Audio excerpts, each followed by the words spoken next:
بسم اللہ الرحمن الرحیم نحمده ونصلی ونسلم علی رسولہ الکریم اما بعد۔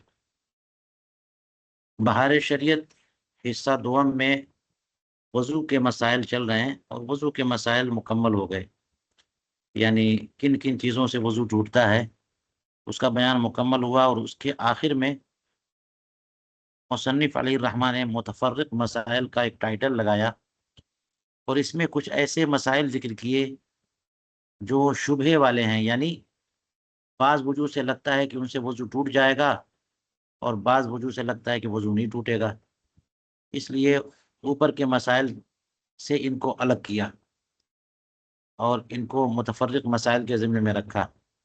تو چلیے اب ان مسائل کو پڑھتے ہیں اور ان کو سمجھنے کی کوشش کرتے ہیں۔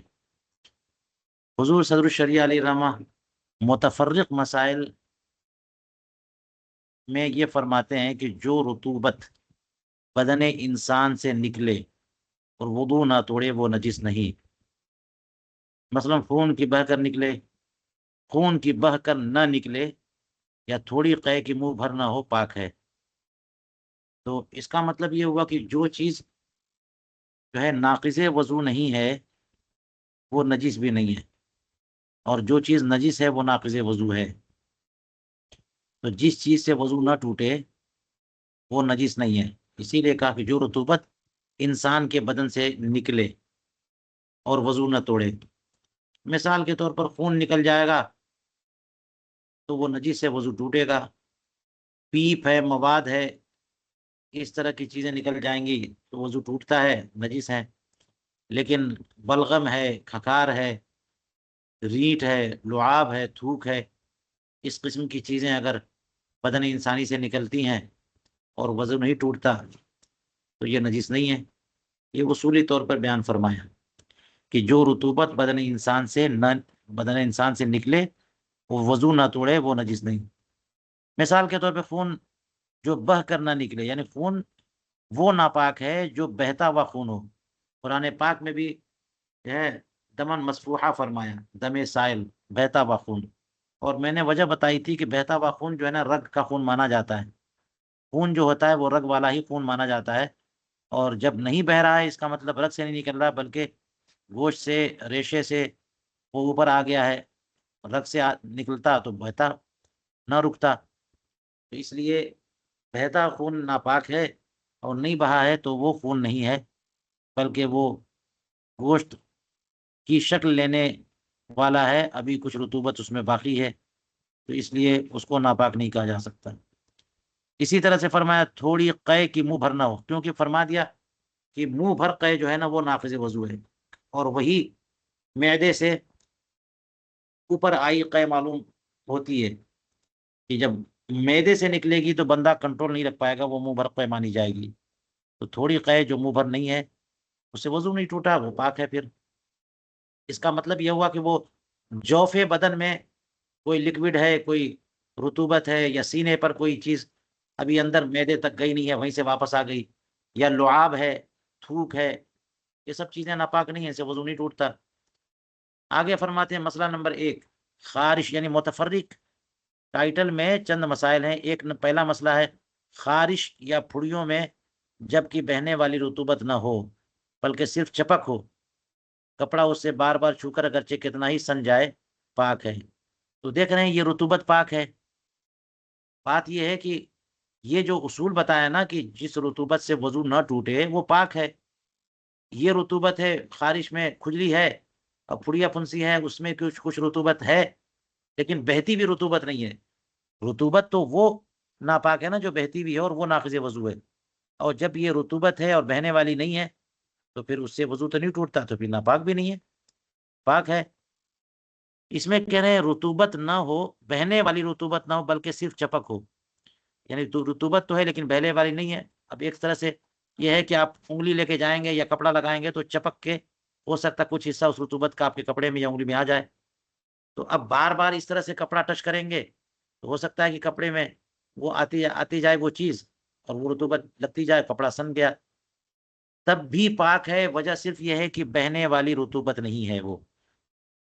ہاں، نمبر 2، مسئلہ نمبر 2، سوتے میں رال جو منہ سے گرے، اگرچہ پیٹ سے آئے، اگرچہ بدبودار ہو، پاک ہے۔ رال جو ٹپکتی ہے نا، بچوں میں زیادہ ہوتا ہے کہ بچوں سے رال ٹپکتی ہے منہ سے، سوتے میں رال ٹپکتی رہتی ہے، بدبو بھی آتی ہے اس میں، وہ رال جو ہے وہ ناپاک نہیں ہے، اس سے وضو نہیں ٹوٹتا اگرچہ پیٹ سے آئے۔ مسئلہ نمبر 3، مردے کے منہ سے جو پانی بہے نجس ہے۔ ہاں، جو منہ سے کوئی رطوبت بہے تو اوپر بتایا کہ وہ پاک ناپاک نہیں ہے، لیکن یہ مطلب نہیں کہ مردے کے منہ سے نکلے تب بھی ناپاک نہیں ہے، اس کے منہ سے نکلے جو رطوبت جو پانی بہے وہ نجس ہے۔ اب وضو ٹوٹنے نہ ٹوٹنے کی بات ہی نہیں ہے، کیونکہ اب تو وہ میت جو ہے نا وہ دنیا سے چلا گیا، تو اس کا وضو یوں ہی ختم ہو گیا۔ تو مردے کے منہ سے جو پانی بہے وہ نجس ہے۔ مسئلہ نمبر 4 دیکھیے، آنکھ دکھتے میں جو آنسو بہتا ہے نجس و ناقض وضو ہے، اس سے احتیاط ضروری ہے۔ اس مسئلے کو پہلے بھی بتایا ہے، آشوب چشم یا کوئی بیماری آنکھ میں ہو گئی، پڑیا پھنسی کوئی چیز ہو گئی، اس سے آنکھ پانی نکل رہا ہے، دکھتی آنکھ جو ہے نا اس سے آنسو بہ رہا ہے، تو یہ آنسو عام آنسو ناقض وضو نہیں ہے، ناپاک بھی نہیں ہے، لیکن دکھتی آنکھ کا آنسو جو ہے وہ ناقض وضو بھی ہے، اور جب ناقض وضو ہے تو نجس ہے، فرمایا نجس وہ ناقض وضو ہے، اس سے احتیاط ضروری ہے۔ مسئلہ نمبر 5، شیرخوار بچے نے دودھ ڈال دیا۔ شیرخوار بچہ یعنی دودھ پیتا بچہ، 2 مہینے 4 مہینے 6 مہینے سال بھر 1.5 سال کا، تو کہتے ہیں کہ دودھ پی رہا تھا، دودھ ڈال دیا، اس کا مطلب منہ سے دودھ نکال دیا باہر، تو اگر وہ منہ بھر ہے نجس ہے، درہم سے زیادہ جگہ میں جس چیز کو لگ جائے ناپاک کر دے گا، لیکن اگر یہ دودھ معدے سے نہیں آیا بلکہ سینے تک پہنچ کر پلٹ آیا تو پاک ہے۔ بات وہی ہو گئی کہ منہ بھر ہونا ہی اصل ہے، سوائے اس کے کہ خون ہو، خون کی قے ہو، منہ بھر ہو نہ ہو، خون تو ناپاک ہے، وضو ٹوٹے گا، لیکن خون کے علاوہ کسی چیز کی قے ہو، منہ بھر ہو، تو اس سے وضو ٹوٹ جائے گا۔ تو بچے نے قے کی، دودھ پیا تھا وہی نکال دیا اس نے، تو منہ بھر اگر قے کی ہے تو ناپاک ہے۔ اس کا مطلب یہ ہوا کہ منہ بھر قے ہوئی تو مانا جائے گا کہ معدے سے وہ قے آئی ہے، اور اگر منہ بھر نہیں ہے تو اس کا مطلب سینے پر تک دودھ پہنچا تھا واپس آ گیا۔ دودھ ناپاک تھوڑی ہے کہ بس سینے میں جا کے ناپاک ہو جائے، وہ معدے میں پہنچے تب ناپاک ہو، کہ معدہ جو ہے، معدہ وہ ناپاکیوں کا محل ہے۔ تو اس لیے کہا کہ درہم سے زیادہ، چونکہ نجس ہے تو درہم سے زیادہ زیادہ جگہ میں جس چیز کو لگ جائے ناپاک کر دے گا۔ بات یہ ہے کہ درہم سے زیادہ علاقہ کور کرے گا وہ، تو یہ وہ ناپاکی ہوتی ہے جس کے ساتھ نماز درست ہی نہیں ہے، وہ چیز ناپاک ہو جائے گی۔ اس سے کم ہے تو پھر یہ کہ تب بھی ناپاکی ہے، لیکن چل جائے گا کہ نماز ہو جائے گی۔ لیکن اگر یہ دودھ معدے سے نہیں آیا بلکہ سینے تک پہنچ کر پلٹ آیا تو پاک ہے، یہ بتا چکا میں۔ مسئلہ نمبر 6 دیکھیے، درمیان وضو میں اگر ریح خارج ہو، ہوا خارج ہو گئی، وضو ٹوٹ جائے گا، اور وضو تو ہے نہیں، وضو کر رہا ہے ابھی، تو کہہ رہے ہیں درمیان وضو میں اگر ریح خارج ہو یا کوئی ایسی بات ہو جس سے وضو جاتا ہے تو نئے سرے سے پھر وضو کرے، وہ پہلے دھلے ہوئے بے دھلے ہو گئے۔ اس کا مطلب یہ ہوا کہ ابھی آدھا وضو کیا تھا کہ ہوا خارج ہو گئی، تو یہ آدھا جو وضو آپ نے کر لیا نا یہ بھی ختم ہو گیا۔ اس کو یہ نہیں بولنا ہے کہ وضو ٹوٹ گیا، کیونکہ ابھی وضو تو مکمل ہوا ہی نہیں، جب مکمل ہوگا تو وضو مانا جائے گا، تب ٹوٹنے نہ ٹوٹنے کی بات ہوگی، ابھی تو ہوا ہی نہیں۔ تو اس لیے یہ کہہ رہے ہیں کہ جتنا دھل چکا وہ پھر سرے سے دھلے گا، کہ وہ پہلے دھلے ہوئے بے دھلے ہو گئے، دھلنا نہ دھلنا برابر ہو گیا، بے دھلے ہو گئے وہ، جی۔ اس لیے ہوا خارج ہو گئی تو اب سے شروع سے پھر وضو کرے گا۔ مسئلہ نمبر 7 ہے کہ چلو میں پانی لینے کے بعد حدث ہوا، یعنی بیٹھا ہے، ہاتھ میں لے کر کے پانی، ہاتھ دھل لیا، ہاتھ میں پانی لے کر کے پھر کلی بھی کر لیا، اور پھر ہاتھ میں پانی لے کر کے ناک میں پانی ڈالنے جا رہا تھا کہ اتنے میں ہوا خارج ہو گئی، حدث ہو گیا۔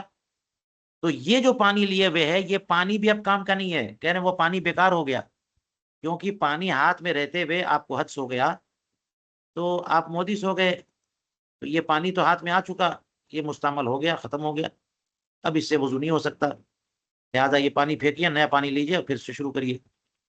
تو وہی کہہ رہے ہیں یہ پانی بیکار ہو گیا، کسی عضو کے دھونے میں کام نہیں آ سکتا، کسی عضو کے دھونے میں نہیں کام آ سکتا، جی۔ اس لیے پھر سے تازہ پانی لے کر کے وضو کرنا شروع کرنا پڑے گا۔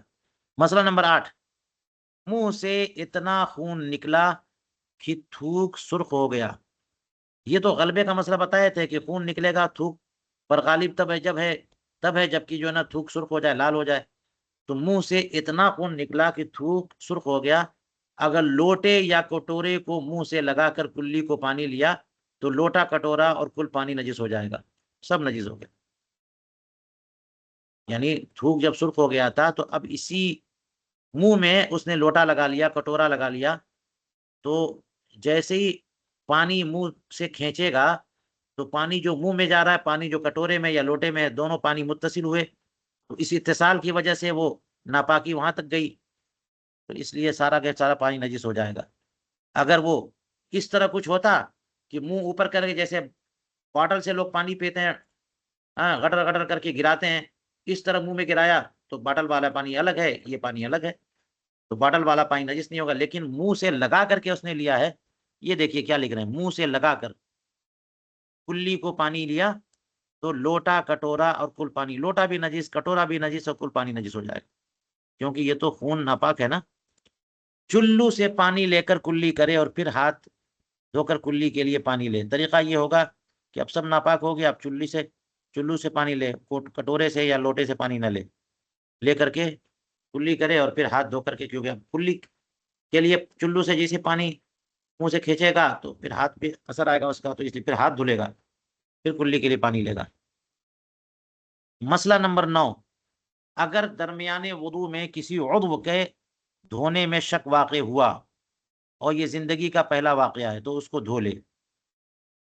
دیکھ لیجئے، یعنی وضو ابھی کر رہا ہے، درمیانے وضو کی بات ہے، وضو کے بعد کی بات نہیں ہے.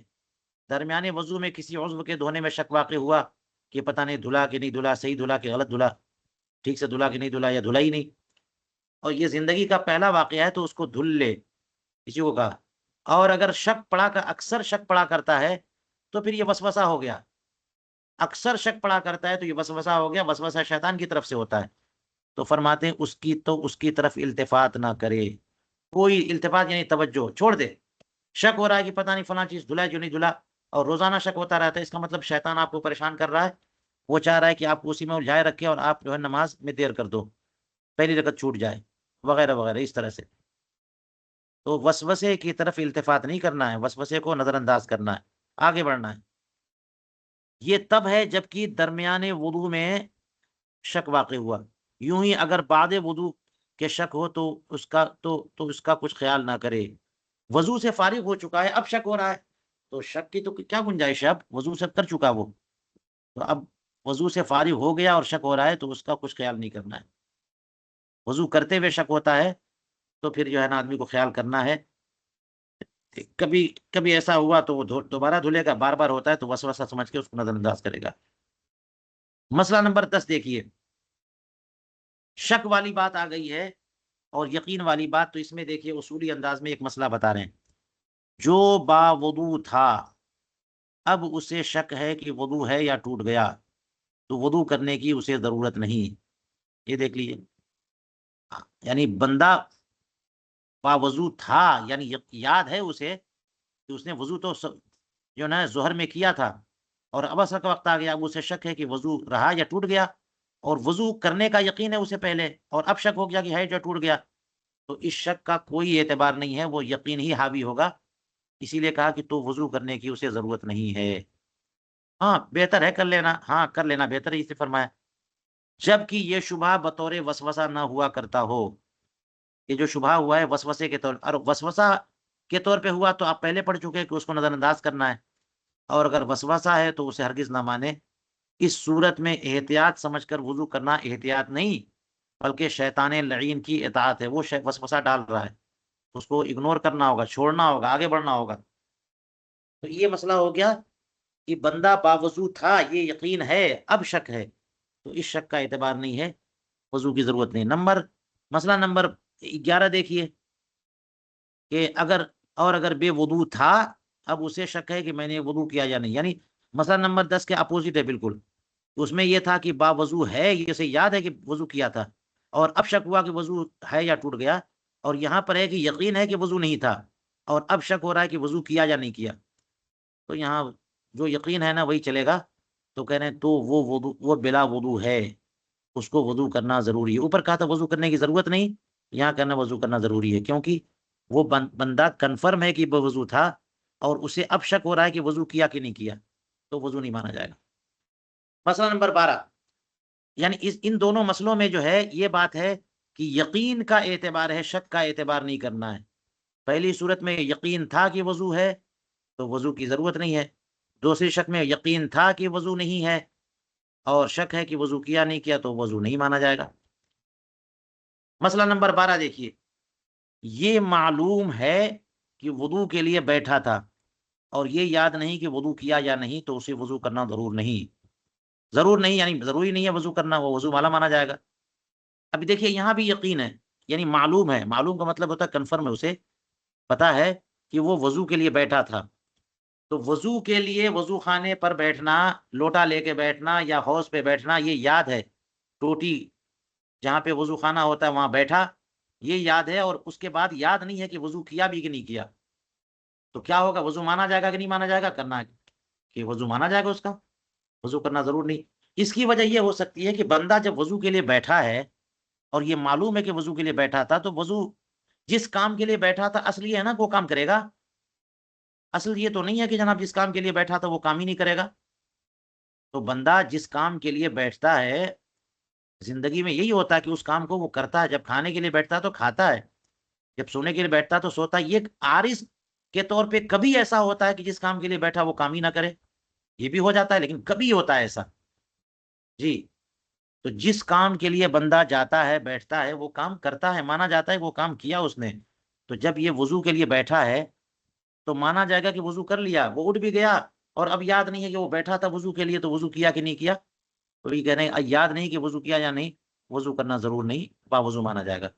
اسی طرح سے یوں لکھ لیجئے کہ یہ یاد ہے کہ پاخانہ یا پیشاب کے لیے بیٹھا تھا، مگر یہ یاد نہیں کہ پھرا بھی یا نہیں، تو اس پر وضو فرض ہے۔ دیکھ لیجئے، جب یہ بات معلوم ہے کہ اس نے جو ہے نا وہ لیٹرین میں گیا تھا ہیں اور باتھ روم میں گیا اور اس کے لیے بیٹھا بھی، وہ استنجا کرنے کے لیے بیٹھا، پیشاب یا پاخانے کے لیے بیٹھا، اور پھر بعد میں اٹھا تو یاد نہیں کہ کچھ ہوا بھی کہ نہیں ہوا، تو اس کو بھی مانا جائے گا کہ کچھ ہوا، کیونکہ جس کام کے لیے بیٹھا ہے اصل یہی ہے کہ وہ کام آدمی کر کے اٹھتا ہے۔ اٹھ بھی گیا اور پتہ نہیں کس چیز میں دماغ لگا ہوا تھا۔